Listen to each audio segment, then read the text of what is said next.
চমৎকার একটি রাজকীয় মডেলের বেডরুম সেট দেখাচ্ছি আপনাদেরকে। আমরা রয়েছি বেস্ট ফার্নিশিং এ। যারা সেগুন কাঠের বেডরুম সেট নিতে যাচ্ছেন তারা নিতে পারবেন। আমার সাথে কিন্তু আনিস ভাই রয়েছে। সবাইকে স্বাগতম জানাচ্ছি আমাদের এই সুন্দর একটা ভিডিওতে। আজকে যারা কিনা দেখতে পাচ্ছেন আমাদেরকে এই মুহূর্তে বেস্ট ফার্নিশিং, তো এটা সাতারকুল ছাপড়া মসজিদ উত্তরপাড়া ঢাকায় অবস্থিত। নতুন বাজার হয়ে আপনাকে বাদান এভিনিউ দিয়ে আসতে হবে। তো এখানে টাইলস মডেলের একটা বেডরুম সেট দেখছেন, খুব প্রিমিয়াম সেগমেন্টের একটা প্রোডাক্ট। সেগুন কাঠের ভিতরে চট্টগ্রামের সেগুন কাঠ দিয়ে করা হয়েছে। 3 পাল্লার একটা আলমারি। এটা যদি আমি সাইজটা বলি, এটা 6 ফিট বাই 7 ফিট আলমারিটার সাইজ হবে। বেডটার সাইজ হবে আপনার 6 ফিট 7 ফিট।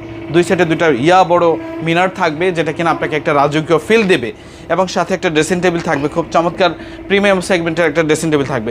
তো এই তিনটি প্রোডাক্ট একটা প্যাকেজে পেয়ে যাবেন আপনি। সম্পূর্ণ সেগুন কাঠের উপরে ঘাড়িটা 3 ইঞ্চি থাকবে এবং লোয়ার ব্যাকটাও 3 ইঞ্চি থাকবে। হেড পার্ট লেগ পার্ট দুটোতেই কিন্তু সেম ডিজাইন ম্যাচিং করা আছে। তো এই সুন্দর সুন্দর প্রোডাক্টগুলো নিতে হলে আমাদের কাছে আসতে হবে। এবং এটার প্রাইসটা যদি আমি আপনাদেরকে বলে রাখি, এটার প্রাইসটা হচ্ছে মাত্র 3,60,000 টাকা। 3,60,000 টাকা ডিসকাউন্ট সাথে থাকবে 10%। ঢাকার বাইরে যারা কিনে নিতে চাচ্ছেন, আপনাকে জাস্ট পিক আপ ভাড়াটা দিতে হবে। আমরা আমাদের সহযোগিতা আমরা প্রোডাক্টগুলো দিয়ে আসবো।